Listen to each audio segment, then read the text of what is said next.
Hi everyone, it's a pleasure being part of today's Atlassian Meetup, and special thanks to META-INF team for again doing such a great job and preparing a very interesting agenda for today. I'm hoping that next time I can also join you in person, but nevertheless, I hope that you will really have a great time together. My name is Lazar. I'm part of the solutions engineering team here at Atlassian, and I'm focused on helping our customers on their cloud migration journeys and enabling them to harvest the full potential of our cloud offering. In our cloud conversations, we are daily speaking with our customers, and one of the frequently discussed topics is the topic of today's meetup, so data safety, security, and compliance. And you would be surprised how some questions, concerns, and objections we actually see quite often and hear. Sometimes customers believe that they are giving up complete control over how their data is stored and maintained in the cloud, and that they can do nothing about it, which we'll see that it's actually not the case. In other situations, the regulations get misunderstood. So a typical example is GDPR, where we normally see that there is a thinking that data must not leave EU region at all. It must remain isolated in order to be compliant with GDPR, but we will also see that it's actually not the case. And also we have a more generic assumption coming in from customers that cloud simply cannot be secure enough. There are many other concerns that we see and hear, but it always comes down to specific context and requirements the customers is having. But as a rule of thumb, we can say that the fear of cloud is usually way bigger than what the reality suggests and what it is maybe rational. So that's why our agenda today of our session covers above these areas. So we would like to cover aspects around how we handle data in Atlassian Cloud from privacy and compliance perspective, what security mechanisms we have in place, and what are the highlights, speaking from a more roadmap perspective in this area. We will have a very compact session today, so I would highly appreciate if you can keep a track of your questions and save them until our Q&A block in the end. So let's get started. Speaking about the foundation, regardless of the product that we're talking about, foundation of Atlassian Cloud is built on these pillars. So privacy and compliance, security and access, reliability and scale, and controls and support.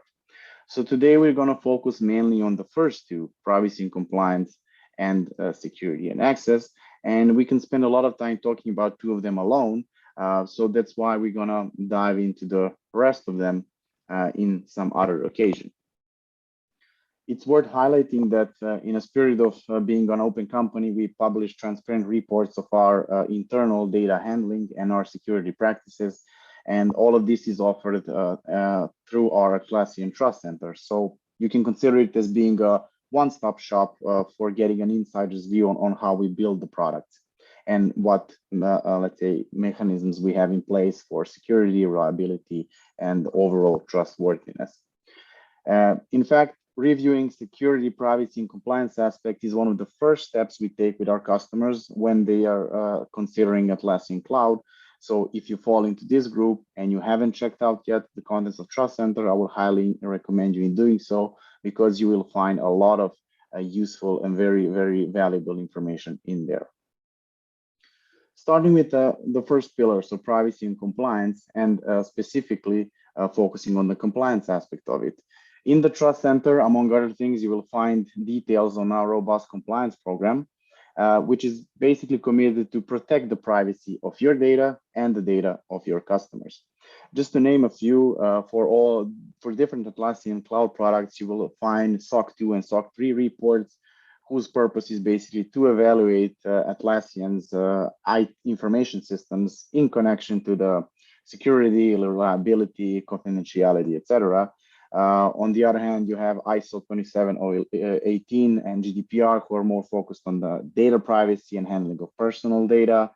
And for the people which are security fans in the audience, you will also find detailed questionnaires, which are part of the CSA STAR program.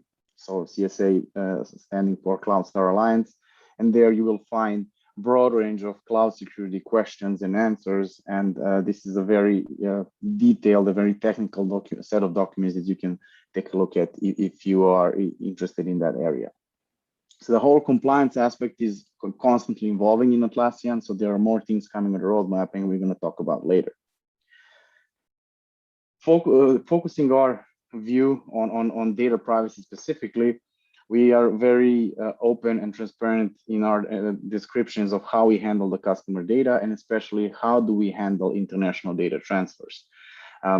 So as I mentioned in the beginning, there is a misconception that if you want to be GDPR compliant, your data must reside in the EU and not anywhere else, or it cannot move anywhere else. So there are mechanisms and principles in place how you can safely do that and how you can still protect the privacy of the data. But what is challenging in this space is that the regulation is changing also quite fast.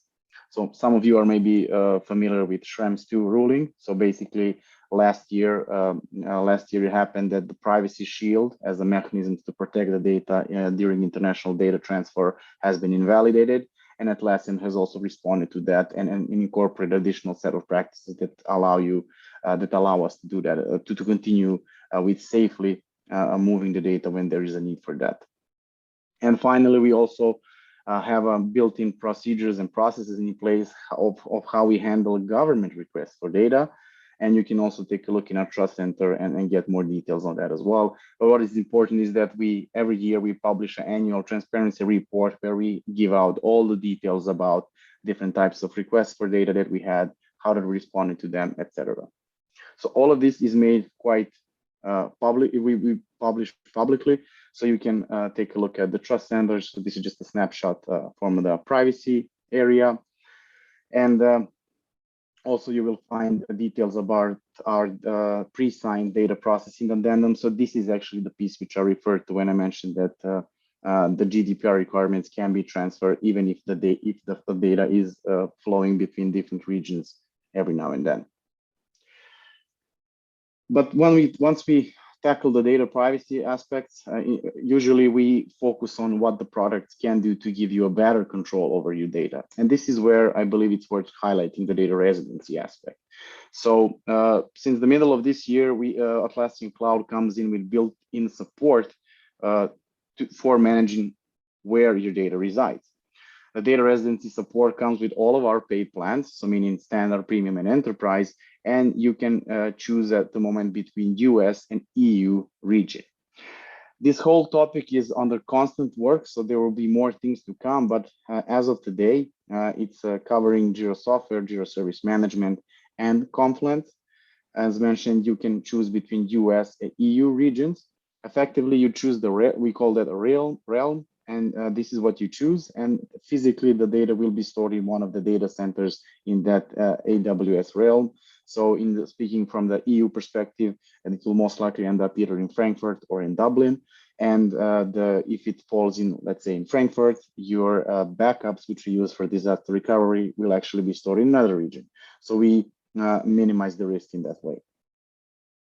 You can decide, or you can not decide, but you can choose to pin certain type of data, primarily user-generated content, meaning issues, comments, Confluence pages, etc. And you can do that all through a self-service admin UI, where you can decide for which product you want to have your data pinned to a given location.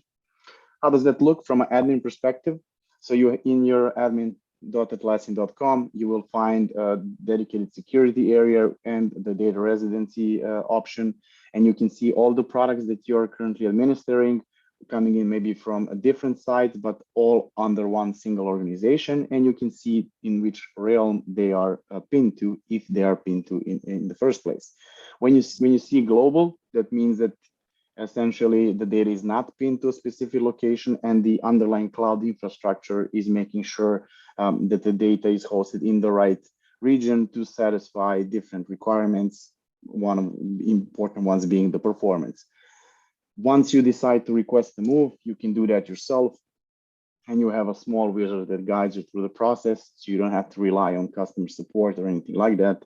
So you can, for example, choose to host it, to pin it to Europe, and you can decide when that move is going to happen, because it can in fact influence to have a small downtime of the system. So usually our customers tend to do that over the weekend. It's fair to highlight that specific data types which are supported for and which can be pinned. And in our documentation, you will find a detailed overview of that. But just some examples of data that cannot be pinned at the moment is, for example, connected DevOps data in Jira Software, or let's say Ops Genie powered features in Jira Service Management. But in general, majority of the data is possible to be pinned, as you can see on the slide, and you will have a chance to go through that based on our documentation.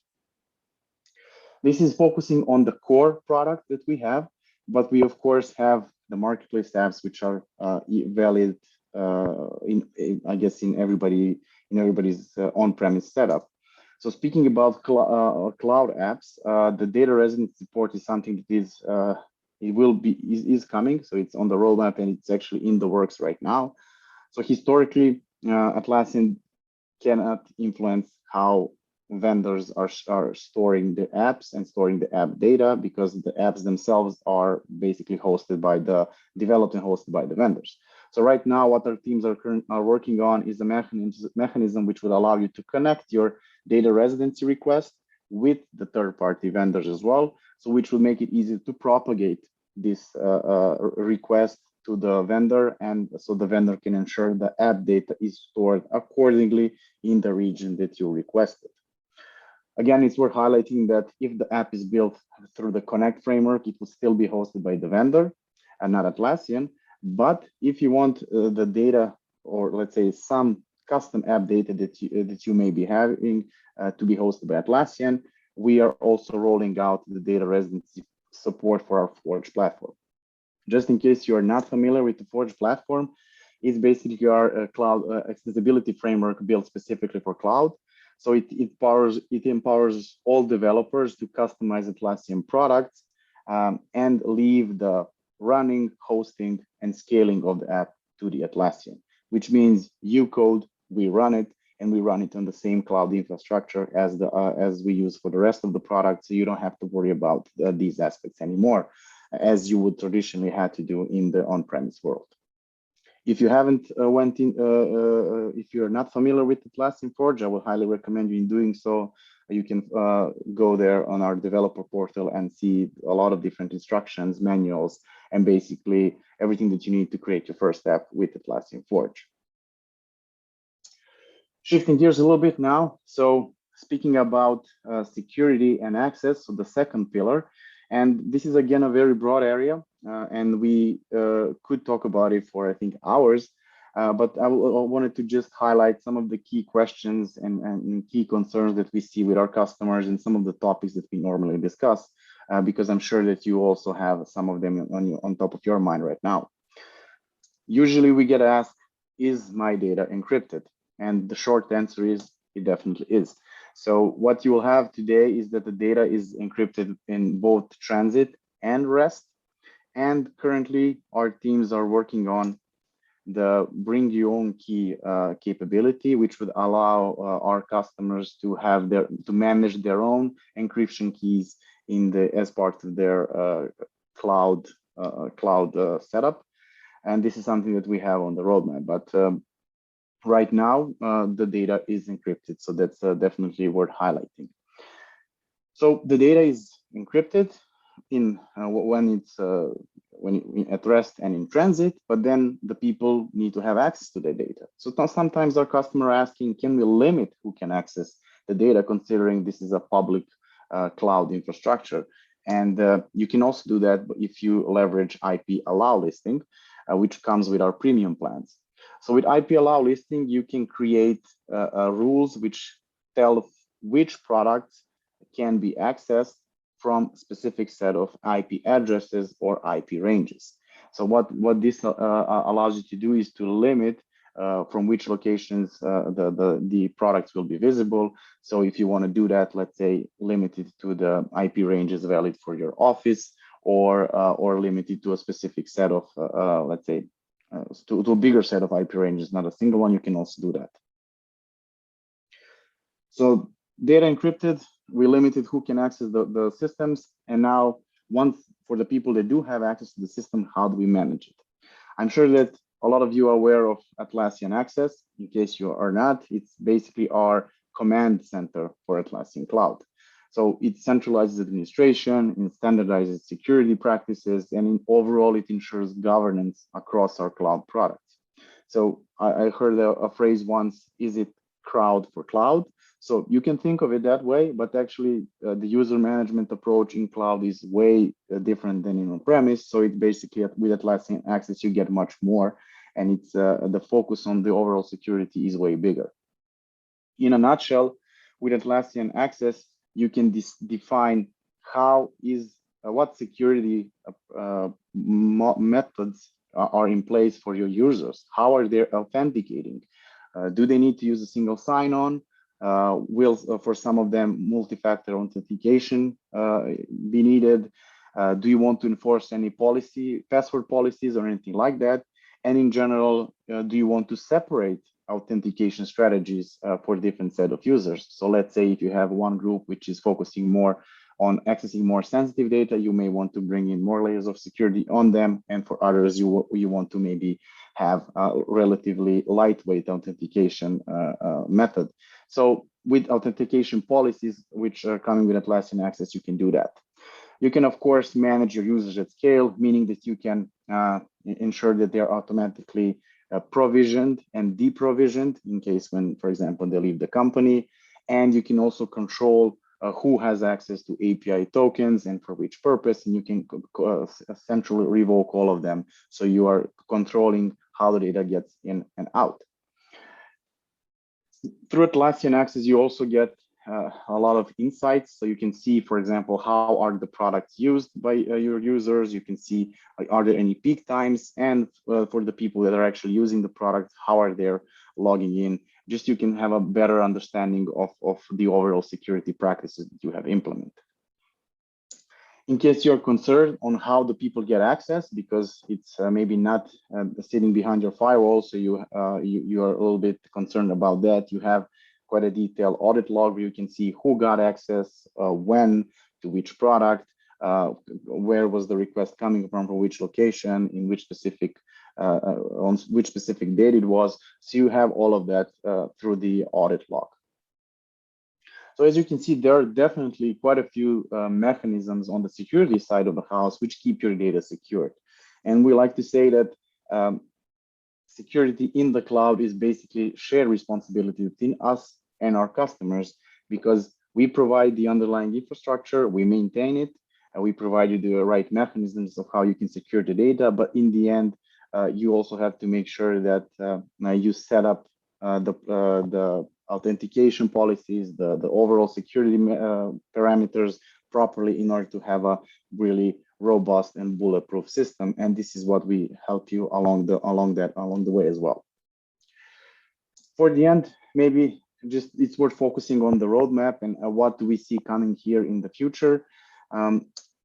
We publish our roadmap on our websites. You can have all the information there with, as you can see, there's a lot of it. You can filter through different areas of the roadmap and you can see when a specific feature is planned for or whether it has been shipped or not, and also see the link, the documentation of it if it's already been shipped. And specifically focusing on the data management, some highlights from the roadmap that you can expect is that we're going to expand the support for data residency by introducing additional regions where you can pin the data.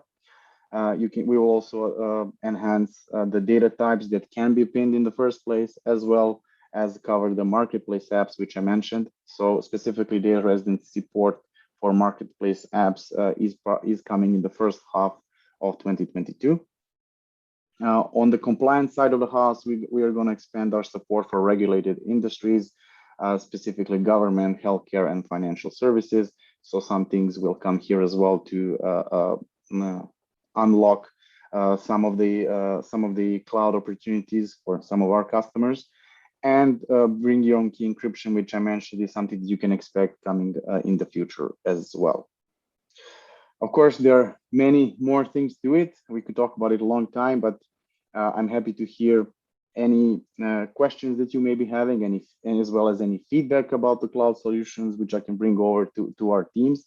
And as a final note, I must say that if you are considering moving to the cloud, you have some concerns, you have some doubts, it's always good to reach out to our solution partners. So reach out to META-INF or reach out to Atlassian. We will can jointly help you in your journey.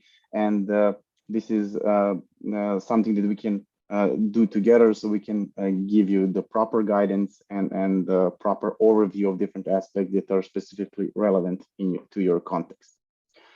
So that's all from my side. Thank you for the attention.